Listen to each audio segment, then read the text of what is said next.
ઋષિકેશમાં આપણે આ ત્રીજું સ્થળ છે તિરુપતિ બાલાજી, જે આપણે દક્ષિણમાં ત્રીજું તિરુપતિ બાલાજી છે એ જ મંદિર અહીંયા આપણે ઋષિકેશમાં તિરુપતિ બાલાજી મંદિર છે, આપણે એના દર્શન કરીએ.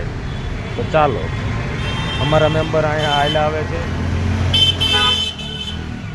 અને 2 રિક્ષા કરી છે ને એ મેમ્બર અત્યારે રોડ ક્રોસ કરીને આ સાઈડ આવશે તિરુપતિ બાલાજી મંદિર ઋષિકેશ. અત્યારે ત્યાં યજ્ઞ ચાલુ હોય એવું લાગે છે. ચાલો આપણે અંદર જઈએ અને જો ફોટાની અનુમતિ છે તો તમને દર્શન કરાવીએ.